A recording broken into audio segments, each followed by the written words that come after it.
Gracias, estimados suscriptores de verdadesyrumores.com por estar de nuevo con nosotros en otro episodio de Contrastes. Sin duda que los partidos políticos que integran el G3 y la plataforma unitaria tienen una estrategia clara en relación con las primarias presidenciales: ser juez y parte.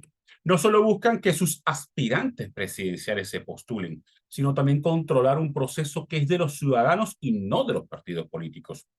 Por eso estrechan el cerco financiero contra la Comisión Nacional de Primarias.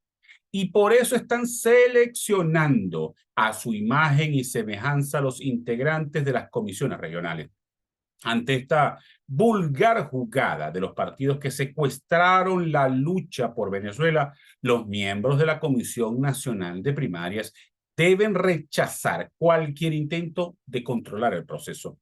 Pero además, las organizaciones de la sociedad civil deben levantar su voz de protesta antes que el despojo pueda concretarse. Los líderes del G3 tienen miedo de perder el poder, los privilegios y el dinero que han logrado simulando que luchan contra el chavismo. Pero no están contando con la madurez y la voluntad de la mayoría de los venezolanos, cuya decisión les terminará pasando por encima. Inclusive, hasta la propia dirigencia de estas organizaciones terminará de castigar a estos funestos personajes que solo piensan de acuerdo con sus intereses. El 22 de octubre es la fecha para terminar de desplazar a este tóxico cogollo.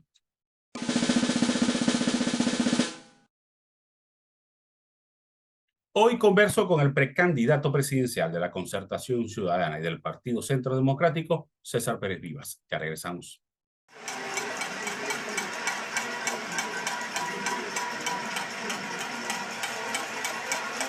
Independencia y pluralidad son parte esencial de los medios de comunicación. Por eso, desde hace 10 años, nuestra filosofía en Verdades y Rumores se basa en independencia y pluralidad. Creemos en denunciar la corrupción y arbitrariedades del chavismo, pero también creemos en denunciar las atrocidades de algunos opositores. Creemos que una verdad, por más dura que sea, es más saludable que una mentira prefabricada. Somos un diario digital al servicio de la verdad en Venezuela. Somos un medio dedicado a defender la honestidad y los valores de nuestra patria. Somos Verdades y Rumores, 10 años al servicio de Venezuela.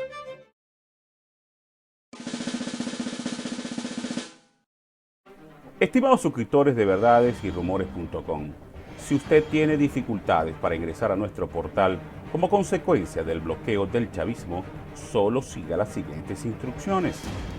Ingrese a la Play Store de Google y busque la aplicación Intra. Luego pulse el botón para instalar.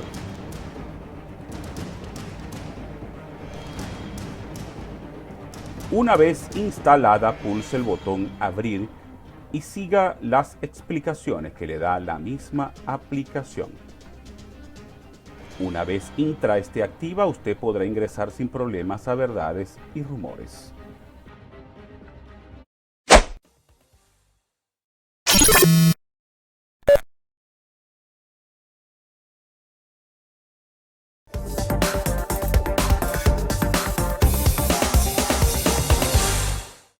Hoy converso con César Pérez Vivas. César es precandidato presidencial por la Concertación Ciudadana y el Partido Centro Democrático. César, de nuevo te quiero dar las gracias por haber aceptado la invitación.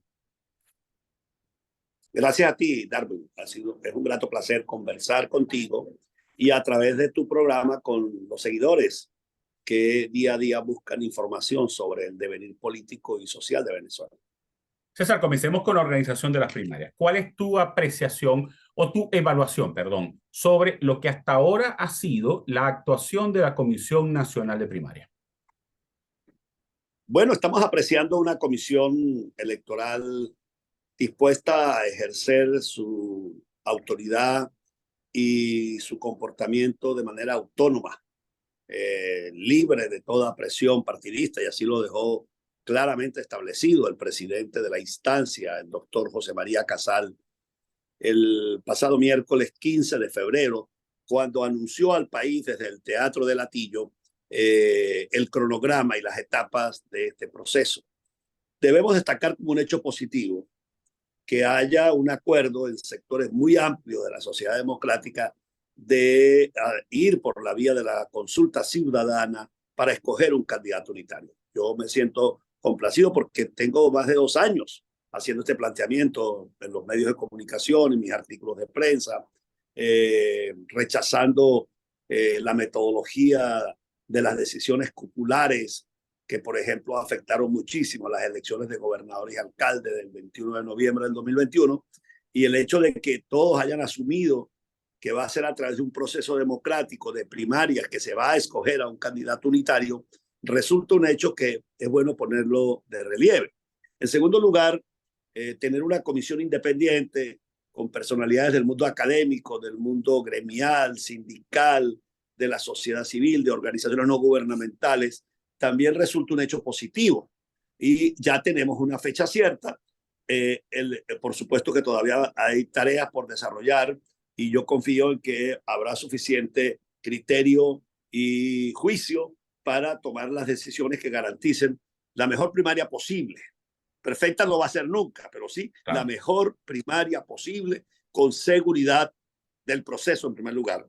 Así que el proceso se pueda efectuar. En segundo lugar, de transparencia. En tercer lugar, de seguridad de los electores, tomando en consideración que vivimos en un estado autoritario en Venezuela, donde ya es conocida la conducta perversa del régimen de perseguir a quienes participen en eventos de la oposición democrática, como el famoso caso de la lista Tascón, por ejemplo. Correcto. Entonces, todo ese tipo de características están muy en cuenta en la comisión y que también se pueda garantizar de la mejor manera posible el derecho de los venezolanos a opinar tanto dentro del país como fuera del territorio nacional. Estos elementos están allí y estoy seguro que van a tener una respuesta positiva de parte de la comisión. Ahora, César, hace algunos días en una entrevista televisiva alertaste sobre serias amenazas que estaban sobre las primarias, gente que no estaba dispuesta a que las primarias se realizaran. ¿A qué te referías? Bueno, me refiero en primer lugar a la conducta del gobierno de Maduro. Claro. Que Maduro todo lo que vaya en pro de la unidad lo va a boicotear. La estrategia de Maduro es muy sencilla, tiene dos vertientes, dividir y desmoralizar a la sociedad. Y Maduro usa a francotiradores para disparar contra la primaria.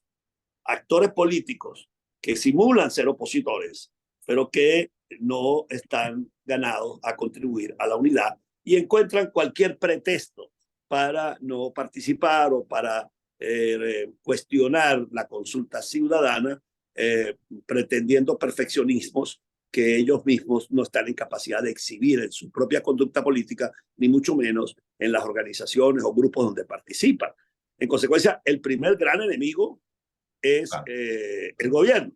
Un segundo riesgo se corre con los perfeccionismos, porque a veces nosotros mismos queremos que las cosas sean perfectas y no nos damos cuenta que estamos minando el camino de la primaria. Entonces tenemos que, obviamente, establecer criterios, definir prioridades, pero teniendo en cuenta que la peor primaria es la que no se haga. Entonces nuestra tarea es garantizar la primaria. Entonces, en esa línea es que yo he opinado del riesgo de implotar la primaria, que obviamente, repito, su primer factor es Maduro como jefe de la dictadura, quien busca evitar a toda costa que haya una unión de los venezolanos para desplazarlo del poder el próximo año. César, uno de los temas más polémicos en torno a las primarias es la participación del Consejo Nacional Electoral. ¿Cuál es tu posición al respecto? Porque ya la Comisión Nacional de Primarias está en un proceso de coordinación con el Poder Electoral. Bueno, yo creo que en Venezuela, para poder efectuar una primaria en un lapso como el que está planteado de aquí a octubre, siempre habrá que solicitar algún tipo de cooperación externa. Y en este caso al Poder Electoral, que aunque está controlado por Maduro, maneja activos y bienes que no son de Maduro, que tienen muchos años construyéndose. Voy a poner varios ejemplos. El primero de ellos es el registro electoral.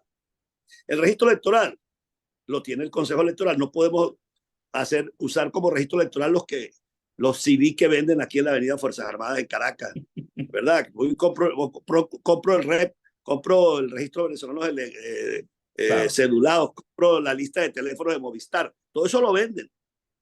Pero obviamente necesitamos un registro electoral certificado, consciente, repito, de la falla que el mismo tiene. Pero además necesitamos que el gobierno y el CNE respeten el derecho de los venezolanos a inscribirse. Esta mañana yo estuve en Los Teques, caminando por el mercado, me encontré muchos jóvenes de Los Teques que no habían formalizado su inscripción. Entonces yo los invitaba, vayan a inscribirse para que puedan ejercer su derecho. Ahora, alguien que vive en Los Teques es muy fácil, pero alguien que vive en Cúpira, que queda en el extremo oriental del estado Miranda y que tiene que echar 7 horas para llegar a Los Teques, claro, le es imposible hacerlo. Por lo tanto, es necesario abrir el registro y eso lo tiene que hacer el Consejo Nacional Electoral, no hay otra manera. Entonces, digamos, el absolutismo de que nada que ver con el Consejo Nacional Electoral, cuando el año que viene vamos a tener que luchar con este Consejo Nacional Electoral y vamos a tener que contarnos con el poder electoral de Maduro, porque Maduro no va a entregar ese poder, seamos realistas. Una cosa es que a mí no me guste, como efectivamente no me gusta, y otra cosa es que seamos realistas. Otro tema, la utilización de las escuelas. Ahora, que las escuelas no son del PSUV, no son de Maduro, son de la sociedad venezolana. ¿Por qué nosotros, los demócratas, no podemos usar las escuelas?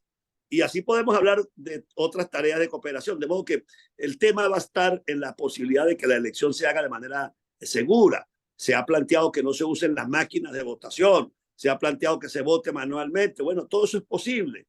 El tema es cuál herramienta es más factible de ejecutar. Y eso lo tiene que resolver la comisión técnica. Allí hay personalidades con larga experiencia que van a evaluar el tema de seguridad, de confiabilidad, de viabilidad en estos tiempos venezolanos. Recuerden que estamos viviendo un país donde no hay ni gasolina para trasladarse de un lugar a otro, donde a los propios amigos nuestros en muchos estados de Venezuela les cuesta muchísimo llegar a un determinado punto de la geografía, o la carretera no funciona, o no hay transporte, o no hay gasolina. Es decir, hay muchos obstáculos y todos esos elementos tienen que ser ponderados a la hora de organizar la nucleación, es decir, los centros de votación y la forma como ha de votarse. Yo confío en que habrá sensatez en la comisión técnica y en la comisión de primaria para tomar la solución que convenga a la realización de la primaria. Ahora, César Pérez Viva, ¿cuál sistema prefiere? ¿Votar con las máquinas o un proceso manual? Mira, yo creo que nosotros hemos hecho una mitología del tema de que las máquinas son malas, que no sirven. Las máquinas son malas si las dejamos solas. Pero también el proceso manual es malo si no tenemos testigos. Recuerda aquella historia que yo viví de acta matavotos, aquello era una tragedia. El país obstinado porque habían candidatos, partidos que les robaban los votos en las mesas cuando no tenían testigos, o llega alguien con una pistola y se lleva la mesa de votación. Entonces, el problema no es ni la máquina ni el voto manual, el problema es el hombre. Un cuchillo me puede servir para rebanar una carne y hacer un bistec. También me puede servir para quitarle la vida a un ser humano. Claro. Una máquina puede ser útil si es bien manejada, si es rectamente manejada. La podemos manejar nosotros. Podemos nosotros desde la oposición tener el control de la transmisión, del software, de todos los instrumentos. Bueno, si eso es posible, yo creo que la máquina nos resuelve muchos problemas. Ahora, si el gobierno pretende manejar el software, la transmisión, controlarla, y nosotros no vamos a tener posibilidades, tenemos que tener otra alternativa. Entonces, por eso planteo la necesidad de evaluar esto muy detalladamente y no hacer del tema una especie de debate definitorio, casi que agonal, si hay máquinas o no hay máquinas, entonces vamos o no vamos a hacer la elección. No, creo que lo importante es dejar en manos, repito, de las personas las que están allí, que son gente que tiene recta intención, para poder resolver un tema que nos conduzca a la efectiva realización de las primarias. César, tenemos que hacer una pausa. Quiero que en el próximo segmento hablemos de tu propuesta desde el punto de vista político, económico y social. Hagamos una pausa, ya regresamos.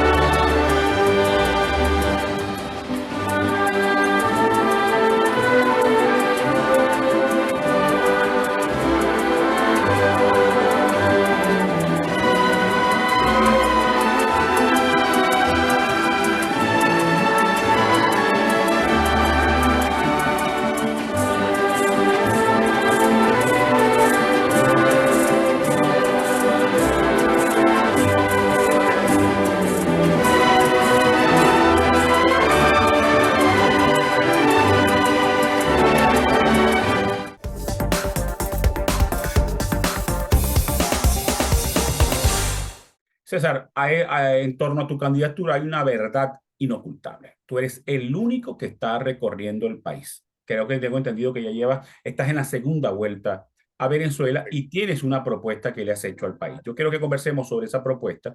Por ejemplo, comenzando con el tema político. En la última vez que conversamos hablaste de una reforma constitucional, de no a la reelección. ¿Cuáles son esos detalles más finos de la propuesta política de César Pérez Vino? Bueno, yo creo que lo más importante es convencer al país de que no basta con sacar a Maduro del poder.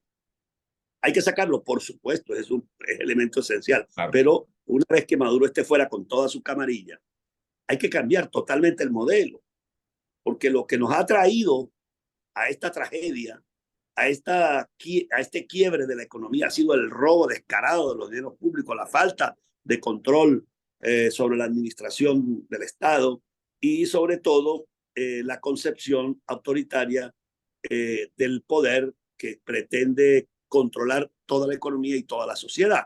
Entonces, ese cambio, ese nuevo paradigma del Estado democrático que las nuevas generaciones no conocen, tiene que ser nuestro gran planteamiento. Eso le resulta a mucha gente que de momento le parece lejano el concepto, algo inapetente, algo que no le llama la atención, porque Correcto. finalmente cuando yo estaba en el mercado de los teques hace rato, la gente lo que me dice, no, pagan $5, mira, no puedo llevar ni un cartón de huevos, no tengo cómo comer toda la semana. Me encontré una señora, oye, que llegó al mercado sin desayuno hoy. Ese es el drama humano. Ahora, ¿por qué eso ocurre? Ocurre porque en Venezuela se estableció una dictadura de signo marxista, de inspiración marxista, que controló todos los medios de producción. Entonces, el cambio político pasa por la salida de Maduro y por el establecimiento de un modelo democrático. Y yo he dicho cuáles son los elementos: la no reelección del presidente, el periodo de 5 años, la doble vuelta presidencial, el quitarle poder al presidente. Por ejemplo, uno de los temas que puedo agregar en esta conversación contigo hoy, Darwin, es la necesidad de eliminarle al presidente la facultad de dictar leyes por decreto, mediante la famosa ley habilitante. ¿Qué tiene que hacer el presidente dictando leyes? Para eso está el Parlamento. Claro. Pero el Parlamento del socialismo del siglo XXI, el Parlamento de esta revolución, es un Parlamento raquítico, apenas simbólico. Es decir, no tiene ninguna atribución. Le han quitado las atribuciones. No ha dictado leyes. Todas las leyes dictadas en estos 23 años, 613 leyes las dictó el presidente de la República por decreto ejecutivo. Entonces el Parlamento perdió vigencia. Hay que eliminar para siempre la posibilidad de que un presidente dicte leyes. Quitarle al presidente la facultad de ascender los militares al grado de coronel y general, porque eso destruyó a la Fuerza Armada como una institución al servicio de la República, al servicio de la nación y no de una parcialidad y de una persona como lo reza la propia Constitución. Pero en la práctica eso no es posible porque la Fuerza Armada es un partido político en armas al servicio de Maduro. Y entonces esta situación ha hecho que los militares ya son los dueños del poder. No hay militares para la seguridad del país. No hay militares ya en los cuarteles, pero hay militares en las empresas del Estado, los ministerios, en cuanto negocio hay en Venezuela hay un militar. Entonces, un momentico, ¿con quién contamos para la seguridad en Venezuela? ¿Con qué contamos a la hora de un problema de verdad serio para el país? No tenemos una Fuerza Armada preparada para la defensa del país porque los militares se dedicaron a otras tareas distintas a las de la seguridad. Si una persona quiere dedicarse al comercio, quiere dedicarse a la política, quiere dedicarse a la industria, a la ganadería, perfecto, tiene todo el derecho.